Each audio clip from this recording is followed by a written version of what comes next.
आपके साथ। अभी मैं बता दूं, अब आई है हमारे साथ बातचीत करने के लिए, खास बातचीत के कार्यक्रम में हमारे साथ है जमा खान जी, जो कि चैनपुर विधानसभा से पिछले विधानसभा चुनाव में सेकंड पोजीशन पे थे और इनकी जनता में जो पकड़ है और ये राजनीति में क्या करने के लिए कदम रखे हैं, ये पूरी चर्चा करते हैं आज जमा खान जी से।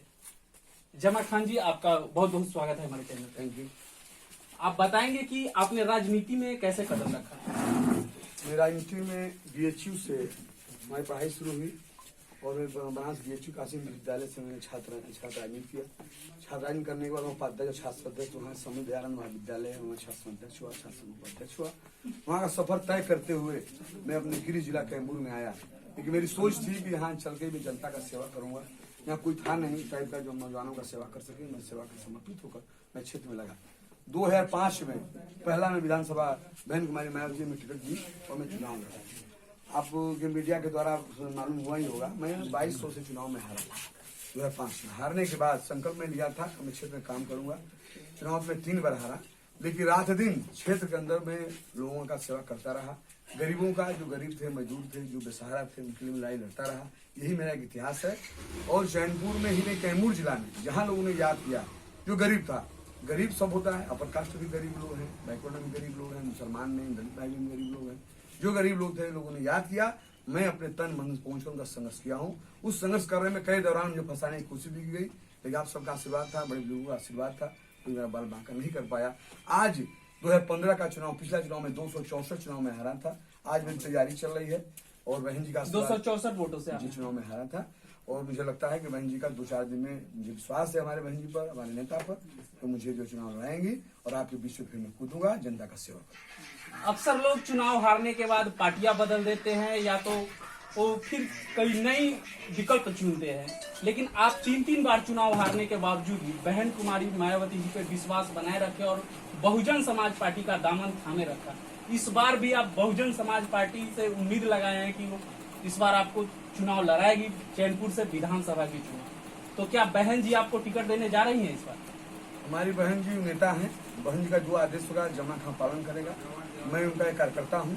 रही बात विश्वास का, मुझे पूरा विश्वास है बहन जी पर, क्योंकि मैं छात्र राजनीति करने के बाद मैं उसमें NSY में था। जब छात्र का चुनाव लड़ रहा था, 2 पार्टियां चुनाव लड़ती थी, एक NSY लड़ता था और विद्यार्थी परिषद लड़ता था बीजेपी से। NSY से चुनाव लड़ने के बाद चुनाव जीता, मेरे दिल में हुआ गरीबों को लड़ाई लड़ने वाला कोई नहीं है, बहन कुमारी मायावती जी हमारी है। उनसे मैं किसी के द्वारा टच में आया, बहन जी ने मुझे ज्वाइन बक्सर में कराया और अपना लिया, मुझे अपना छोटा भाई मानकर मुझे आशीर्वाद दिया और कार्यकर्ता बनाकर मुझे भेजा। मैं कार्य कर रहा हूँ। मुझे बहुजन समाज पार्टी से अंदरूनी लगाव है, क्योंकि उसमें बहन जो बताती हैं, जो उनका मैं देखा हूँ, गरीबों की लड़ाई लड़ना, किसी कास्ट के हों। आप देखिए उत्तर प्रदेश में या बिहार में ब्राह्मण लोग भी हैं, उनको बहन जी ने आशीर्वाद दिया, विधायक बनाया, MP बनाया, मंत्री बनाया, सेवा करने कराने का मौका दिया उनको।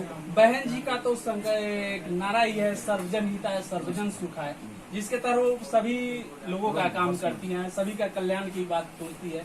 तो आप जो बहुजन समाज पार्टी का दामन थाम करके, अभी जो युवा लोग जिस तरीके से अभी हताश हो चुके हैं बेरोजगारी की स्थिति में, आप युवाओं को क्या संदेश देना चाहेंगे ऐसी स्थिति में? मैं युवाओं को संदेश देना चाहता हूँ कि पिछली बार पावर मिलते मिलते मेरा रुका। चैनपुर विधानसभा में 264 चुनाव जब हारा, बिहार के युवा गिर गए। तो युवाओं से मेरा अच्छा संबंध रहा, लगाव रहा, उसी रास्ते में आया हूँ। हम लोग भी युवा हैं।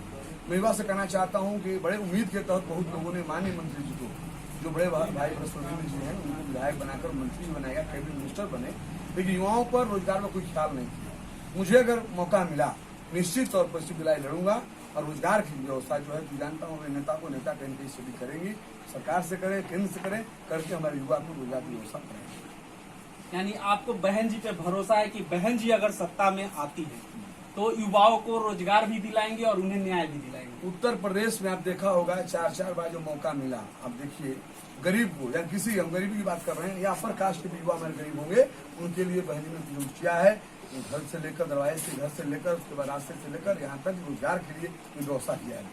ये रिकॉर्ड है, उतना रिकॉर्ड आप किसी सरकार उत्तर प्रदेश में नहीं है। अभी शिक्षा को निजीकरण करने की जो व्यवस्था चल रही है पूरे देश में, और कहा जाता है कि उत्तर प्रदेश एक नमूना है जहां पे पहली मुख्यमंत्री भारत में बनी जो कि सबसे ज्यादा पब्लिक सेक्टर के स्वास्थ्य केंद्र हो या स्कूल हो, जो भी संस्थान ने बनाई है उन्होंने वो पब्लिक सेक्टर में बनाई, और सबसे ज्यादा स्कूल और हॉस्पिटल देने वाली बहन कुमारी मायावती जी। और बिहार में इस तरीके का अब तक 30 वर्षों से बहुजन समाज के लोग ही सत्ता पे काबिज रहे, लेकिन ये व्यवस्था नहीं की गई। इस पे आप क्या कहेंगे? बिहार नहीं काबिज है हम लोग। नहीं, यहाँ बहुजन समाज के लोग ही सत्ता में 30 वर्षों से काबिज है, लेकिन अब तक कोई व्यवस्था इस तरीके की नहीं की गई। इस पे आप क्या कहेंगे? यहाँ पे बिहार में आज 30 साल के अंदर आरजेडी रहा, नीतीश और बीजेपी रहा, ये दोनों रहे। बीएसपी के बहुत दूर था, बीएसपी सपोर्ट में आरजेडी के बाद था। जो रहा बहन जी ने काम बोली, काम नहीं हो पाया, अपना हम लोग हटा लिए, मैंने आज पार्टी हटा ली। आप जिन पे कहना चाहता हूँ, अगर सत्ता के पक्ष में लोग गए, सत्ता में कहीं भी हम लोग आ गए, तो निश्चित तौर पर जो उत्तर प्रदेश का नमूना है उस नमूना के अनुसार बिहार में बहन जी कराएंगे, ये विश्वास है।